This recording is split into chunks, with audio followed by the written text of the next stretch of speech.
Everybody, Mark is one of the vice presidents at Adlumin. He is going to provide you some incredible insight on Adlumin and the services that they provide our clients today.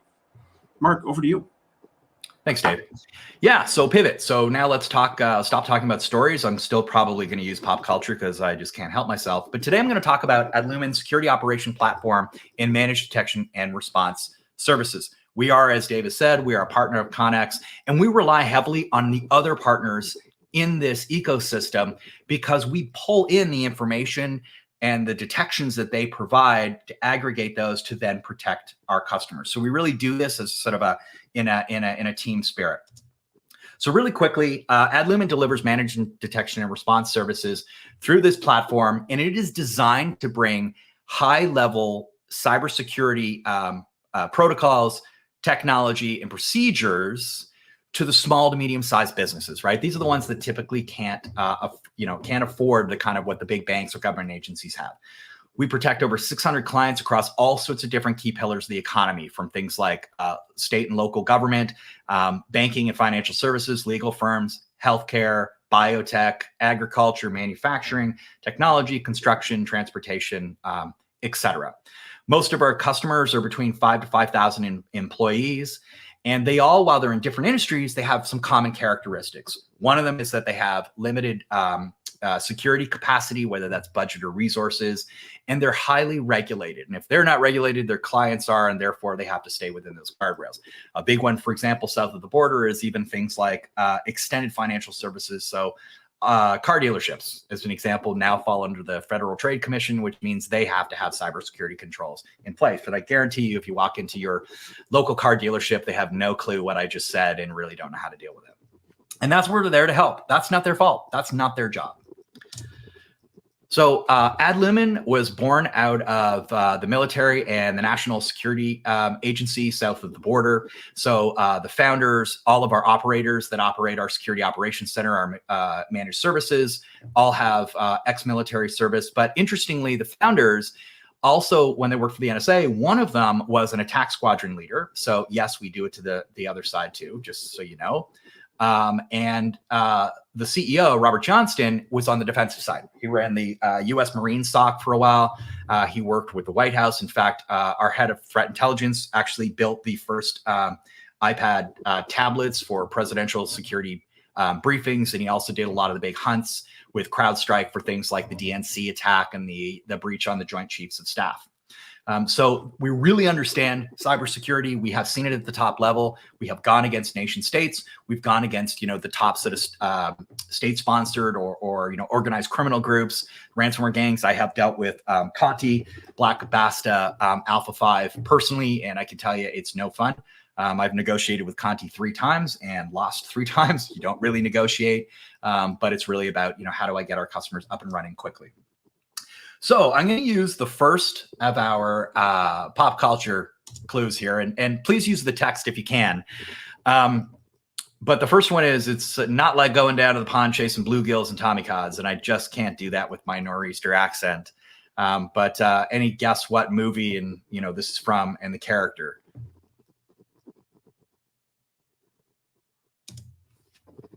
So for most of us, it's Quint, who is the shark fisherman in Jaws, right? And interestingly, in that movie, I'll segue for just a sec. The famous line, of course, and I don't use it here because it's too obvious, is you're going to need a bigger boat. That actually wasn't in the script, and Roy Schreider, who plays Sheriff Brody, actually ad-libbed it because that was an ongoing joke with the cast and the crew. As they were filming at seas, there were a lot of swells, and they had a small barge with all the film equipment on it, and equipment kept getting washed overboard. And so every time that happened, somebody made a joke about, you're going to need a bigger boat. And he actually used that. And of course, that is now probably up there with, I'll make you an offer you can't refuse from The Godfather, right? So it's pop culture lore. But what Quint is talking about here, right, in his harshness, is completely accurate. I talked about this in the previous discussion. A lot of people, a lot of executive leaders labor under misconceptions. They think things like attacks are self-evident. You have to be, a fool or unattentive to actually click on a lot of these things. And what they don't understand is it's extremely subtle. It is a long pervasive campaigns. So they're, as you see in this complex chart, they're collecting all sorts of information. Perhaps it's previously stolen credentials or data that they can use to create a convincing lure from the dark web. They're taking news items, trusted sources, and known exploits, combining all of that into a tailored campaign to go after your organization. And there were lots of signs that they were there. And this is another misconception I hear all the time, right? As well, on Friday, everything was great. And on Saturday or Sunday, we got shut down with ransomware. And, there were no signs that was happening. The reality is there were plenty of signs. You just couldn't see them, right? And that's because in cybersecurity, a lot of people think in implicit terms, right? If my firewall, my antivirus, my endpoint, whatever it is, doesn't kick an alert, everything's A-okay. Well, I hate to tell you, no news is often bad news. There's inferential signs. So maybe it doesn't flag that immediate alert. It isn't seen as a known bad, but there's lots of other things going on. Impossible travel, right? Concurrent or consecutive connections that occur in too short a time to have actually physically traveled from those geos, right? Failed login attempts. Unusual remote access through things like PowerShell and RDP. I watched a local manufacturer get taken down, pay $4.5 million out to Conti because they used RDP as their remote connection for every employee. And it was unprotected, it was unencrypted and so on. I didn't even want to talk about it. That's how bad it was. And then it moves through to those later stages, lateral movement and so on. And this is really a cherry-picked list out of the MITRE ATT&CK framework, right? Yes, it's far more complex.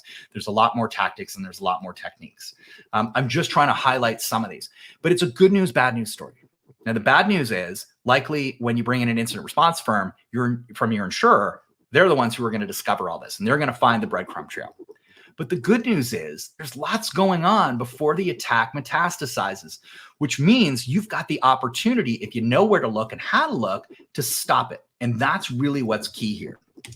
The challenge is, though, most companies can't do that because they're small to medium-sized businesses. They're the ones that actually suffer the brunt of attacks if you look at insurance claim data, yet they're the most underserved market.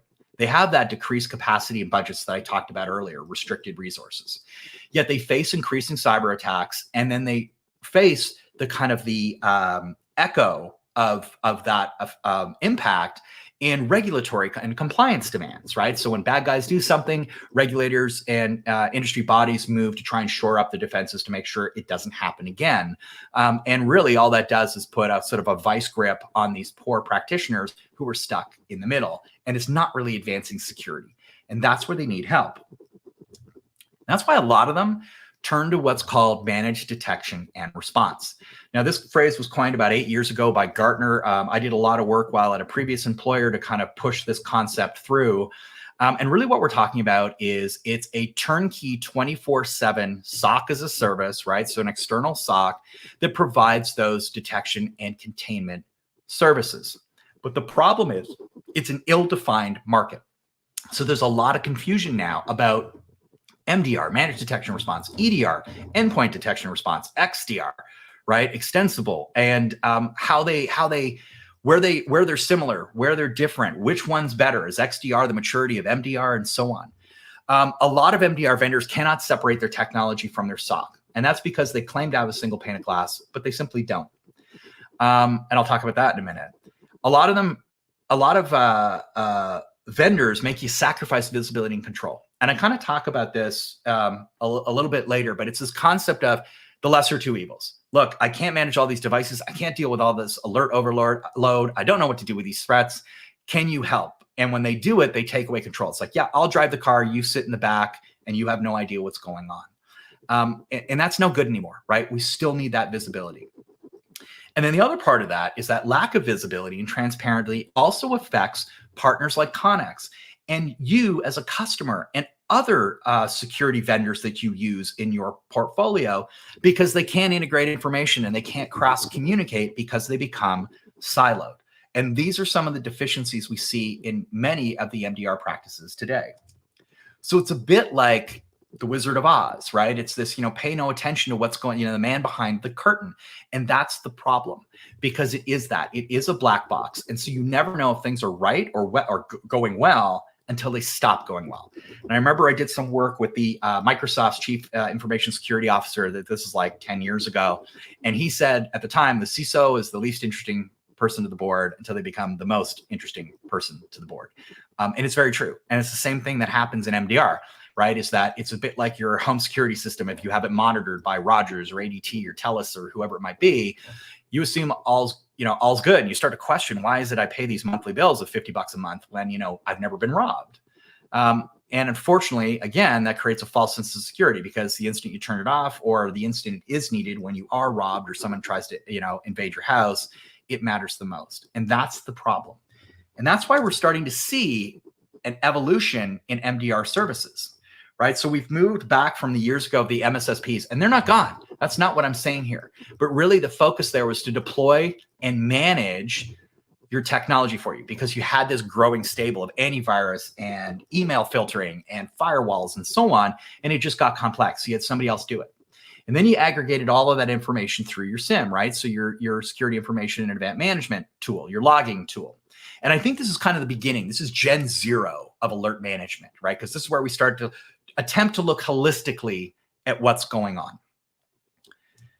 And then MDR about 8 years ago came along. And that's the idea of, we're going to collect the information from all these different sources, primarily network and endpoint. We're going to deal with alerts, but some of it is going to get transferred to the customer and some of it we're going to deal with. There might be certain definitions or limitations to containment. They might be able to contain certain things, but not others. And it's effectively what I call 1-800-SOC. It's SOC-based reporting and management. As in, if you have a board meeting, you've got to call the SOC or your customer service person and say, hey, I've got this board meeting. Can you send me a bunch of information? And they're going to give you a pretty PowerPoint or a PDF. And the reason they do that is the lack of that single pane of glass. They've got to go to all the different systems you have, pull specific logs and event information, and then put that together manually in that document. And frankly, that's simply not good enough, right? Boards want immediate notification. Executives want to understand what's happened either to an incident in the company, worse, or more importantly, I should say, not worse, is when there's a news item. When they see a massive attack like Black Bastard, Alpha 5 takes down a law firm, other law firms are going to go, hey, are we susceptible to that or not? And that's where Gen 2 managed detection and response comes in. This is where we're collecting sources from across your ecosystem. We're not blind to anything anymore, right? Containment also flows across the environment, whether it's the user, whether it's an account, whether it's a system, it's a device, it's a cloud service, whatever it might be. You have full multi-tenancy, as in you can see exactly what the SOC sees. And you also have integrated attack surface management, which means you're doing things like penetration testing. I know Covello's going to talk afterwards about asset discovery and risk management, right? Vulnerability management. That's also important to roll into these things. And I'll show you in a couple of slides how that works. And then ultimately, as we stare at our crystal ball, I think we're going to move into this full XDR world, right? Where it is truly agnostic. Anything can be plugged in, swapped out, whatever it might be.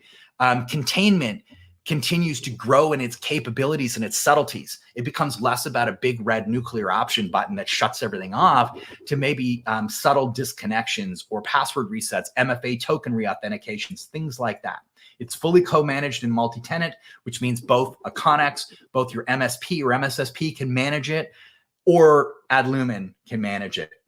And then that fully integrated and operational attack surface management. When I see a vulnerability, it's automatically patched. If there isn't a patch, there's a notification goes to the SOC, so the SOC can write another rule to look for secondary detections in that vulnerable system, right? It's creating, that kind of NIST holistic kind of approach. It also, as NIST is now talking about, should roll in that new element, which is governance, and being able to provide the kind of insights and reporting that you need for the governors of your cybersecurity program, whether that's an executive committee, simply the CISO or your board. And that's what Adlumin does. So I'm going to talk a little bit about how the product works for the next 20 minutes or so, and then I can take some questions. At the heart of what we do is the Adlumin security operations platform. And I'm just going to simplify it. My CEO hates when I do this, but it's a SIM plus a SOAR. Right? So we have that ability to pull all of that information in, and we have an ability to respond on your behalf. If you don't want to manage it for yourself, about 40% of our customers do this, do manage it independently, although they still have our SOC kind of overwatching. The majority of our customers use our managed detection and response service. Effectively, our SOC uses the customer's instance of our platform to protect their business, right? So it's the same technology. It's separated, like I talked about, in those generations of MDR. So you can see exactly what the SOC sees. You see the same ticketing, the same information, the same investigations. you can run the reports. In fact, I think we offer about 80 hours or 20 hours of custom reporting work and about 80 hours of some customization work as well as included in the contract. Excuse me. And then we offer a suite of fully integrated attack surface management modules. So that's things like continuous vulnerability management, penetration testing, which is actually more attack simulation, security awareness training, file integrity monitoring. So it's a little bit of DLP, but not. We have a product called Total Ransomware Defense that adds some layers looking for specific TDPs, tactics, techniques, and procedures around specific ransomware attacks and IOCs. And it throws additional flags if it thinks that something suspicious is occurring. We have an incident response retainer, so we do provide that service. And we've also rolled out a $500,000 warranty that is included when you buy our products. And I'll talk about that in the last slide. So next one, I don't know if anybody, I'm sure everybody knows this movie. It's fairly obvious, but Patches O'Houlihan, right? 7-time ADA champion. I love this. American Dodgeball Association of America. It's just awesome, especially when I'm talking north of the border. It just makes it funnier. If you can dodge a wrench, you can dodge a ball. And the sentiment's bang on, right? Again, I'll go back to my previous talk. It's about training and it's about muscle memory. You have to test against the hardest adversary. You have to look for the worst case and train to that worst case. Because when it's not the worst case, you're in a better position. Talk to anyone who runs marathons or long distances. They will tell you they run harder, longer, and faster than they actually do in the marathon. So when they run the marathon, it's more of a paced race, right? They can do it and they're not at 100% throttle. They're not struggling desperately constantly throughout the race. And that's how you do it. And it's the same thing in cybersecurity. So whether you're using our platform or whether you're using our SOC service in conjunction with a platform. So the platform is completely agnostic. You bring what tools you have. And that is a tiny, tiny sample. We have 150 different integrations. We pull them in through an API. We also deploy a light agent on all monitored devices. And if we don't have an API as we're building it, we use a syslog collector to pull that information in. We then aggregate all that information in to create different alerts and detections, things around your network, your perimeter, remote access, right? Users and endpoint and your cloud services, including IoT. So we're looking at what's going on in your holistic environment. If you have those attack surface management pieces, we're also pulling all that information in. You have a single pane of glass in the platform to look at what your vulnerability management tool and your risk assessments are determining, to look at the results of penetration testing, to run automatic patching or patch management tools, to determine, of your high-risk individuals, who's the one clicking, who's most vulnerable through your awareness training. And we're also bringing out a CISO practice that will provide those risk assessment and compliance tools along with that. And then we also included in the product, we provide threat intelligence. So again, that comes through an API, and we do two broad things here. Number one, we provide dark web exposure monitoring. So we're already trolling, looking for credentials, stolen documents, etc. And we have a dedicated threat hunting team. And that threat hunting team, like I said, is led by that NSA director who ran their investigation team and then went on to work at CrowdStrike and deal with some of those high profile events. In fact, this guy, I love his story because he ended up in the military because during high school, he broke into his K-12 educational district, was able to affect some of the information, very Matthew Broderick and war games, and change his grades. When he was caught, he was kind of given the choices of years in jail or years in military service and training to actually take his black hat work and turn him into a white hat. That's exactly what he did. So this guy really knows what he's doing. He spends his time in those dark rooms. It's fairly disturbing, some of the things he sees and does, but it's amazing the information he can draw out to protect our customers. All of that feeds our core detections, right? So we have the basic alerts that those systems are throwing, but then we're correlating and aggregating all that cross information to then look for those inferential signs I talked about, not the implicit, the other things, the 2 or 3 things that go together that start to go, that's a suspicious activity. So that dark web information, we have honeypots that we deploy free for customers, what our threat intelligence team finds, and then again, I'll talk about this, then disseminates out to our client base looking for those IOCs. We also have built-in machine learning UEBA, so user and entity behavior analytics. So we're looking at the cross connections between a user, the devices that they're connecting to, and the systems or the data that they're attempting to access. And that's critical because that gives you a baseline of normal. And when you see those anomalies, that's likely an account takeover or other suspicious activity. We also provide automated compliance insights, and then you can build your own custom, as part of that 80 hours, your own custom detection. So if there's things specific to your business that you need to report on or know about, then we can do that for you too. We also have a stable of about 20 AI scientists and engineers who are constantly building different large learning models, right, and different algorithms to look for the kind of the common, I call them the choke points, right? The top 15 ways that sophisticated or unsophisticated threat actors are going to eventually have to do to enter your environment. So things like geolocation, impossible travel, lateral movement, right? Access events, authentication failures, and so on, golden ticket attacks.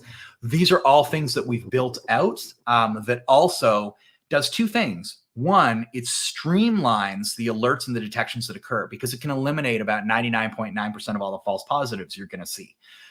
And that's the good news, right? Because as you open the aperture and you look at more in your environment, it also means you're bringing in more light, you're bringing in more information, and that's where you get to alert overload. So it can help with that, but then it also streamlines and accelerates the investigations that you or the SOC are going to do. Because as I said, one, the nuisance things have been removed, but two, the first stages of the investigation have already been conducted. You already have IOCs, you already have forensics information and investigation information to start from. So you're not going from zero. You're going from, the perimeter line, the police tapes around the thing. We've already taken fingerprints. We pulled the CCTV footage. We've got that kind of stuff to help you start. And that's important when it comes to those TTPs, right? Being able to detect all of those different kind of subtle inferential events that occur that are going to lead to a metastasized event that becomes business disrupting. So I'll talk a little bit about the UEBA. As I said, we have about 20 data analysts who are working on this. We've worked on a lot of different algorithms to, as I said, to make subtle detections. And these are really critical a lot of times for things like remote access management.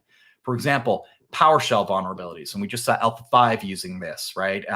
Remote management and monitoring tools, RMM tools, Kaseya, SolarWinds. I spent time working with Tim Brown, who's the CISO at SolarWinds, an amazing person. If you get a chance to speak to him, he will talk about what worked, what didn't go right. He talks about what it's personally like to be charged by the SEC and deal with millions of dollars in legal bills and so on. It's a very interesting story, but it's important because these have become the top vulnerabilities here. And he will say that himself, right? They are the greatest risk in many cases to their customers. And so you need capabilities at line speed to be able to detect subtleties between what's legitimate activity and what's unauthorized activity. And to the naked eye, they kind of look the same. But when you do that LLM kind of large learning model analysis, you start to realize like, no, there are issues here. There is something that stands out as a spike on the graph, and that's what we can investigate.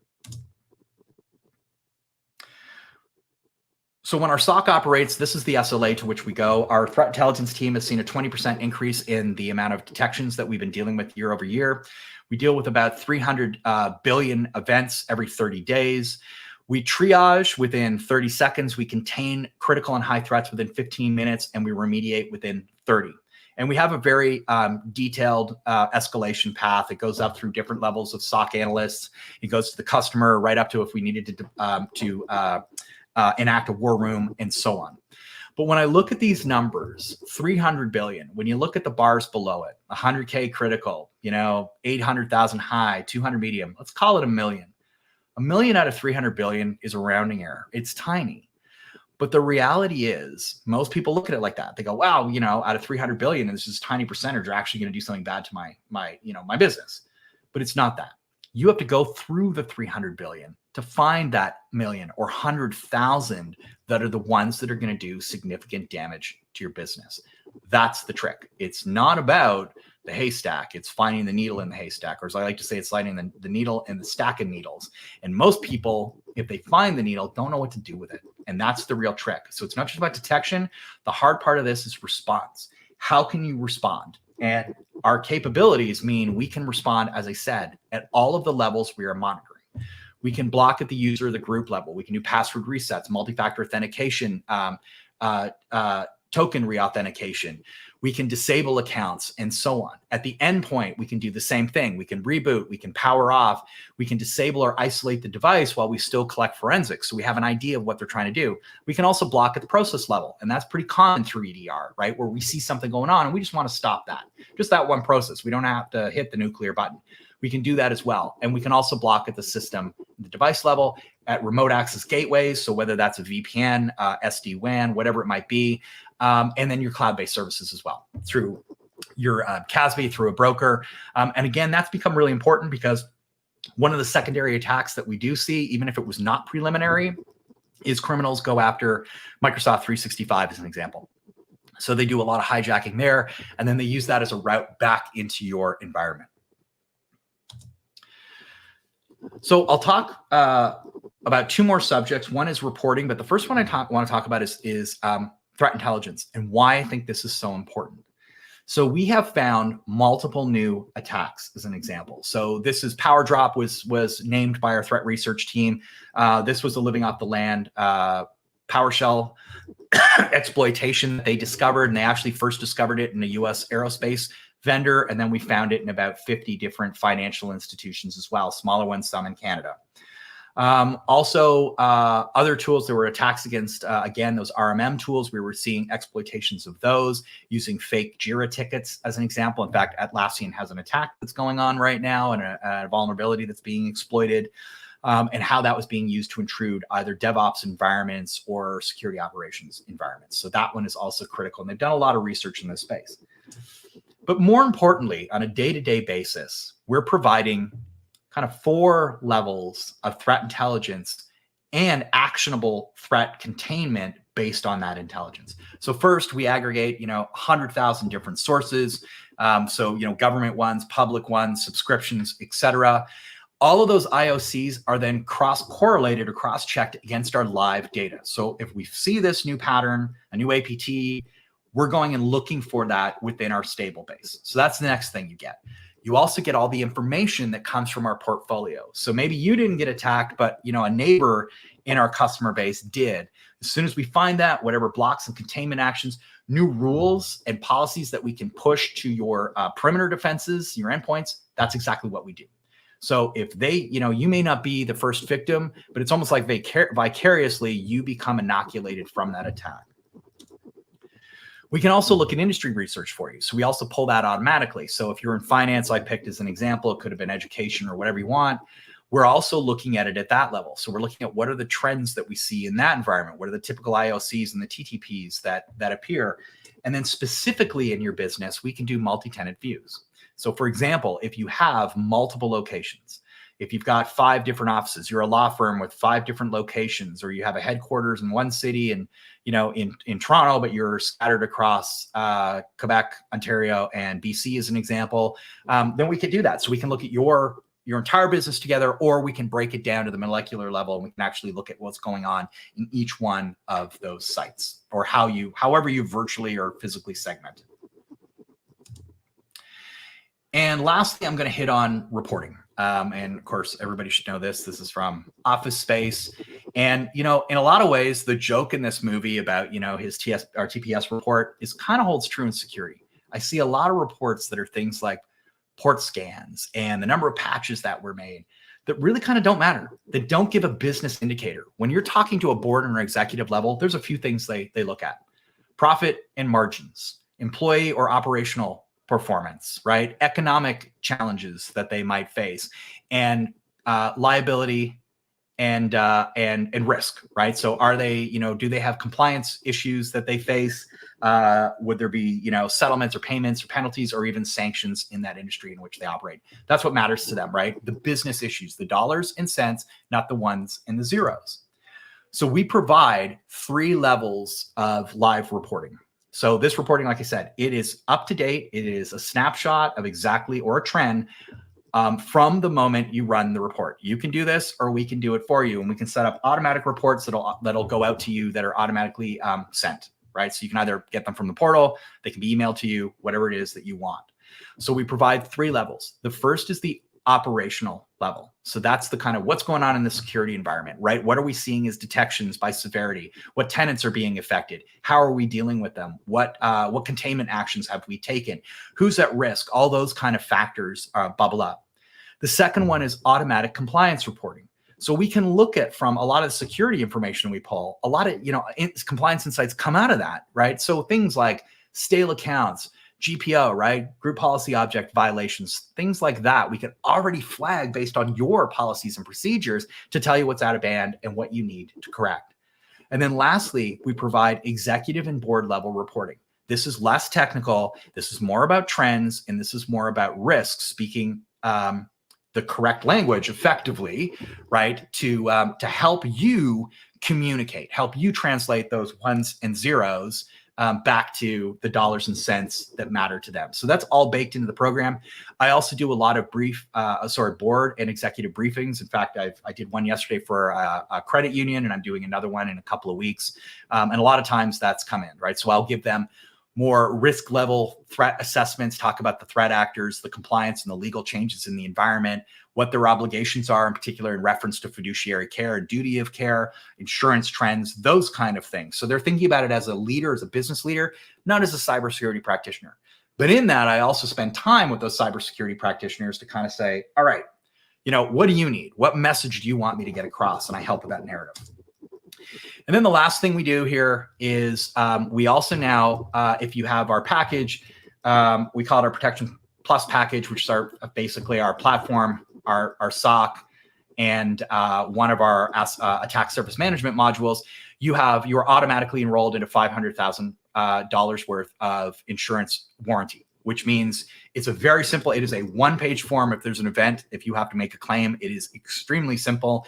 There is no due diligence. There are some things on your side you have to do, like you have to run security awareness training and use multi-factor authentication and encrypt data, but it's very simple. It's in our portal. When you meet all the criteria, we effectively automatically enroll you into the program.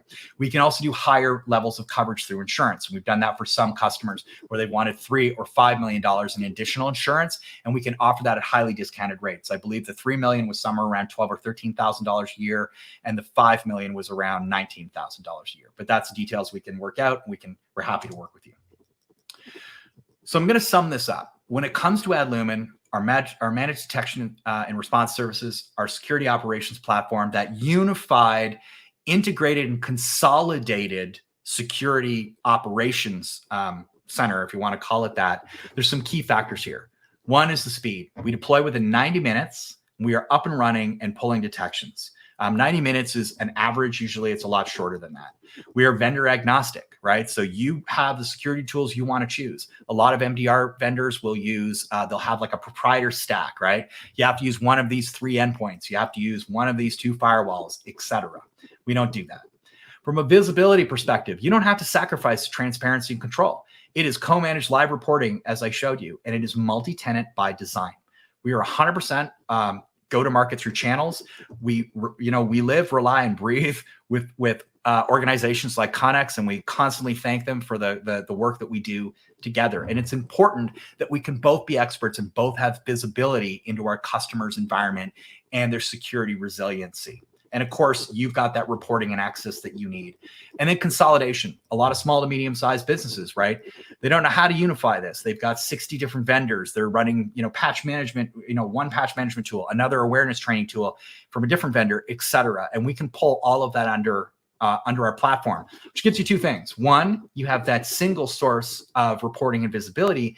But 2, it also gives us more context about your business. Like I talked about, right? When you have vulnerabilities, as an example, that haven't been patched, we can do that Overwatch. We can do more for you. We understand more about your business. We know who the likely clickers are. If we see someone has not done well in their phishing training and testing program, and we see suspicious activity on their account, that mostly means there's an account takeover. And so that just gives us that accelerated view to what's actually happening. So I'm going to sum this up. I'm going to use Dr. Evil, and I'm not quite finishing the joke, but I think most of you have seen Austin Powers will get it. Our early attempts at a tractor beam went through several preparations. A through G was a failure. you know what letter comes next. So I'm going to give you my A to H of what I think managed detection and response should be. When you're evaluating vendors, look at whether or not they have an insurance warranty, right? Can they indemnify what they do? Can they protect you fiscally, not just from a security piece, right? Can they wrap in vulnerability management and patch management? Because that is critical, and that is one of the top issues that companies face, both managing them, prioritizing them, knowing how to deal with them, and being exploited by them. Attack simulation, right? Can you really put your defenses to the test? And I'm not talking about basic penetration testing. I am talking about using a suite of known APTs and TTPs, dropping those in and seeing what happens. And when we do this, you effectively get two major things. One, you get a breadcrumb trail of where we were able to plant the flags and how we did it. And then, of course, from that, you get a list of remediation actions that you can take or that we'll take to shore up your defenses. So this is a real test of whether or not your defenses will stand up to the latest attacks that we see from groups like Alpha 5, and a lot of the Chinese nation states have been very active of late, and we expect them to continue doing so. Incident response. Do they provide post-incident root cause analysis and litigation support? That's important. In some of these cases, you may have to do that. In a lot of cases, it's internal, right? It's going to your board and your stakeholders, your investors. But in other cases, it's making an insurance claim. And if that is the case, do you have the backup you need? Do you have the evidence and the forensics information to prove what we call duty of care? In other words, did you take the right steps to protect the business? Bad things can happen to good people, and insurers are aware of that. But if they see that you made a slip up, if you claim that you do security awareness testing and you don't, they're going to burn you for it. And so you really need to make sure that you've got all the evidence in play to protect your organization in the event of a material incident. Do they have experience defending against these kind of attackers?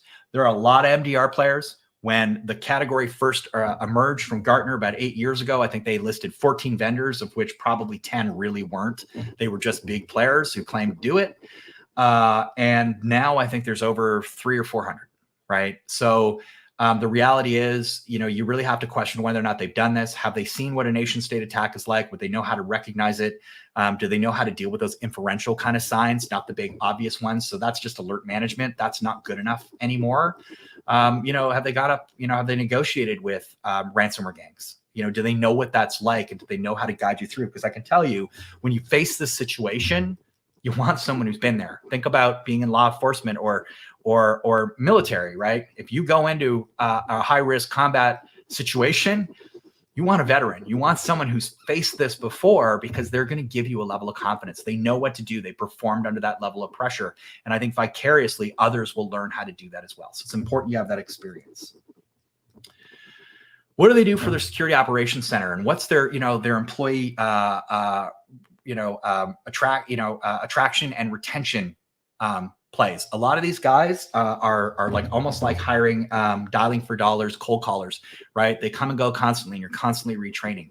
And that's because they don't have a full program. Within our security operations center and our threat intelligence center, we use a 10-point program, things like continuous training, paying for their CISP certification or ISC squared training, making sure that they, we have work schedules and load balancing. We give them a career path as an example. So they can move up through the SOC as a more advanced analyst or researcher. They can move into threat intelligence, move into sales engineering or other areas of the business. But we give them that opportunity for growth, because it's a lot of money to spend and to train these people. We also invest in local universities. So Laurier, Fanshawe College, and others in Europe and in the US. Johns Hopkins is an example, with things like bursaries and working on contributing to their curriculum as an example, and speaking at those. I speak at Harvard, Webster's, and other universities throughout the Southwest, helping them understand, and Western here in Ontario, of course, helping them understand what the risks look like, what the how the environment, how the industry is changing. And then lastly, do they provide that executive support? Can they stand beside you in a boardroom and help your board understand that you have spent the right money, that you understood the risks and the objectives, the risks facing the business and the objectives of the business, and that you have aligned your security program to prioritize those risks and those objectives? Worst case, if you're in an incident and it's material, you've got somebody standing there who knows what to do and has been there before. These are all critical things to bring to the table. So with that, thank you so much for your time and attention. Again, Dave, thanks so much for giving me the opportunity, one, to promote No Safe Harbor and tell a story, which I always love doing, and then to talk a bit about Adlumin. So I'll flip it back to you. I think I'm stopping just on time here.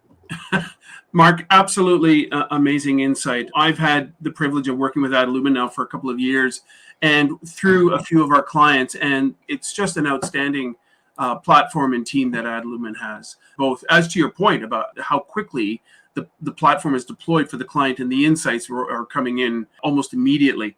We did have a couple of questions I was just going to throw past you quickly. Yeah. What is Adlumin seeing in the sense of the most common attack method by bad actors today? Would it be an attack on systems, or would it be more of a social attack? Yeah, so I think there's two things. Number one, there's an awful lot of trying to poison the well. So that generally starts with things like social engineering, right? So either dark web, buying stolen credentials, or the information they need to create a very convincing campaign. They're looking for high privilege credentials too. So administrators, people senior in DevOps that they know will have access to things like, build environments, code repositories, et cetera, right? So, the Kaseya, SolarWinds types of attacks, or Jira ticketing types of attacks. That's certainly one. And then, so they're kind of, like I said, they're using your own tools against you. And the second big one I see is a lot of exploitation of remote administrative tools. So whether it's third-party like RMM tools, or whether it's PowerShell, RDP, and PS exec, like things like that, that is extremely common now. And that often plays back to the first one, which is the engineering of people with, credentials with adequate privileges that allows them to, do what they need to do, right? Move laterally to conduct reconnaissance. Absolutely. Fantastic. Is there any sort of training that Adlumin could recommend for clients to training both for themselves and their teams that they have within the business? Yeah, for sure. Right. So for your technical practitioners, there's obviously ISC Squared as a institution. For real, heavy practitioners is CISP. Of course, I think you have to have something like 5 years of industry experience and so on, right? That's a very hardy program. But there are, through ISC Squared, there are information security management leadership programs. The other one I would recommend, it's free, is through the National Association of Corporate Directors. They have a cyber risk overview kind of book and actually a training program, a certification that is for pay. I think it's like a couple of $1,000s. And the other one I would recommend, so first, I would recommend that one to any leader, because that's going to help you understand in your terms and your vocabulary what it means, cybersecurity means to you. And the last one is through a lot of the institutions, including like Harvard, for example. They have continuous learning programs on things like crisis leadership, cyber risk management, and so on. These are usually 8 to 10 week, online on demand kind of programs. They're a lot of work, but they will certainly get you up to speed when, as a leader, as an example, or as an executive, to understand what are your obligations, what is cyber risk, what do the threats look like, how do I build a program that's going to protect my business. That's fantastic, Mark. Thank you so much for today. Everybody, again, Mark Sangster from Adlumin.